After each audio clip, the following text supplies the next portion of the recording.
Alright, magandang umaga. Mag-video ako para dito sa upgrade na ginawa ko kasi marami na palang sira yung battery kaya hindi kami nakakapagpalamig nakakapag-yelo. Biro mo yung yelo na lang malakas naman nilipat na yung mga solar panels hina pa ng collection ng energy. So anyway, na-discover ko na tatlo na palang baterya ang may problema na. Kaya, ito, nagbago na ang setup. Ito nga yung bagong setup. Make a closer look po, madam. Ito, nagamit na yung Snade na charge controller. 1000 watts ito na charge control, pero toroidal ito. Nagagamit na dito ngayon yung freezer. Freezer na 115 watts, napapa 24 hours na siya. Ito ang baterya niya ngayon pinakamagaganda. Tatlo siya in parallel. 12 volt system, parallel, 200 ampere hours each battery, kaya 600 ampere hours itong battery na to. Okay? So ito yan siya. Then lipat tayo dito sa kabila. Ito yung main system.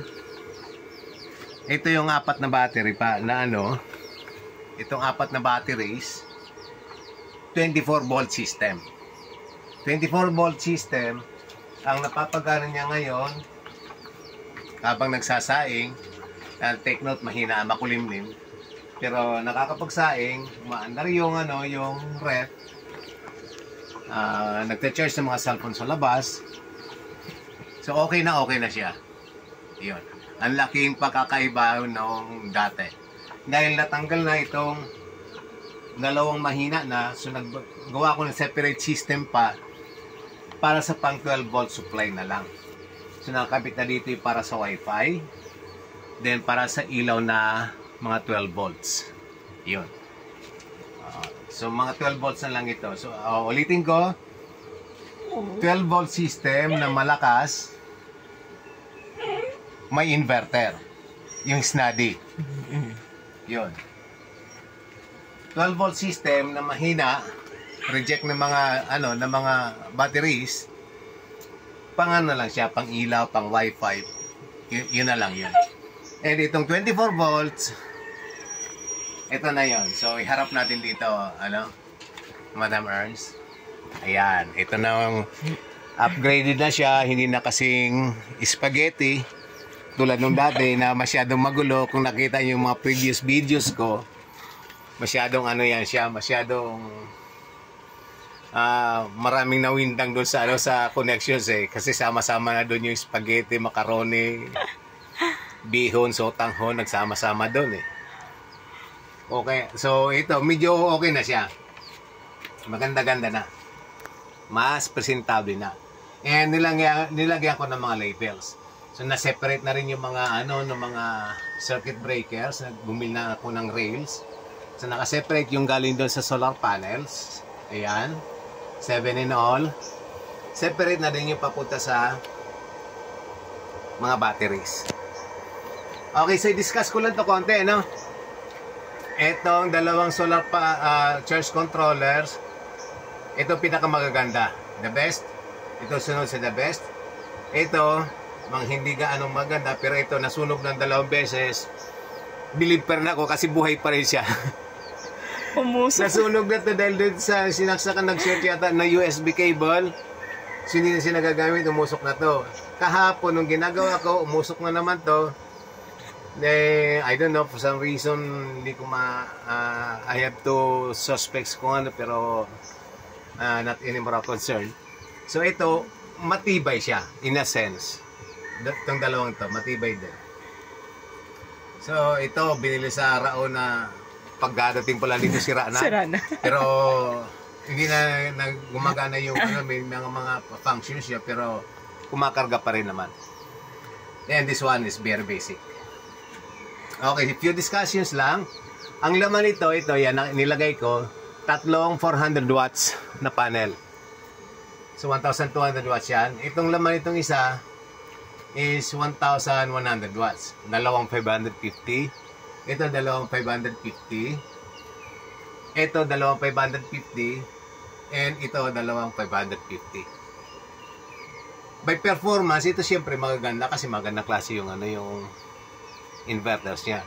Although dalawang 550 ang nandito, pero by comparison, hindi kasi maganda, kasing gandang output.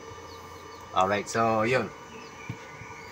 Yun na yung pwede kong i-discuss dito siguro. And siguro nakita niyo na kung nakita niyo yung mga previous videos, ito lang ginagamit namin na inverter 3000 watts.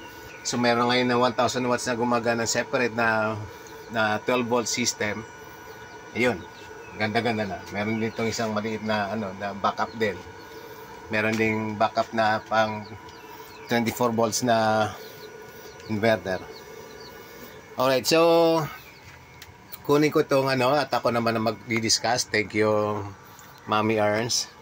Si Madam Ernst ang aking other half. Ayan, ang ng Simply Air na.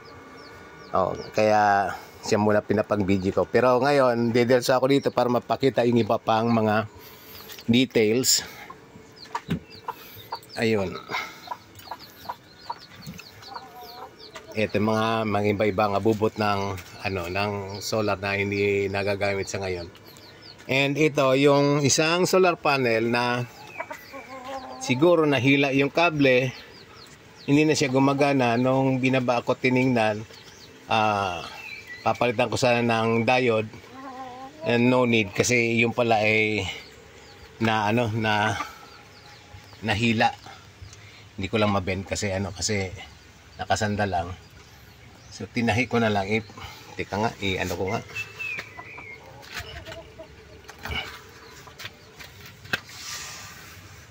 Ayan. So pinagdugtong ko na lang siya. Hindi yata makuha maigi. Pinagdugtong ko siya at gumagana na uli yan. So akyat ko na lang at working na naman to. Ito ang size ng 400 watts na panel.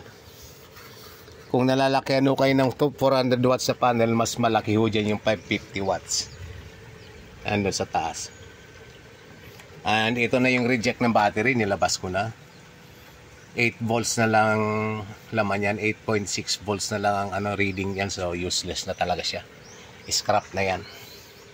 And fortunately, may umakyat ditong bumibili ng scrap na battery, kaya may mga nabenta na kami scrap na batteries.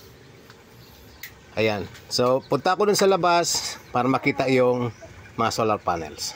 Okay, ito yung mga solar panels na yung solar panels namin na total niyan is 7,300 watts. Iba-iba namang system siya. Nandun sa loob namin is a total of 4 systems yun. Yung kadidiscuss ko lang kanina. Merong isang hindi ako diniscuss, nandun sa may gilid namin sa higaan kasi. Kaya hindi ko na discuss. Kita naman siguro dito yung mga solar panels. Anyway, meron naman akong kuha nito sa ibang videos. And ang isa ay isa pang system na nandun sa nandiyan sa kubo. Kumuha din ako dyan para may pailaw dyan sa parang outpost. Ayun. So all in all, ang total units ko ngayon ng solar panel is 5. So ito, isa doon sa outpost, 3 yung sa diniscuss ko dito, bali 4, and isa pang hindi ko na diniscuss nandun sa may tapat ng ng higaan namin. Isang battery din lang yun, ng mga 12 volts nilang ginagamit. Okay, yun lang at yun lang ang aking update ng solar panel. Tigil ko ng video at meron pala nagkakanta doon sa kabila, baka ma-copyright na naman ako, hindi naman kailangan. Okay, yun lang, maraming salamat.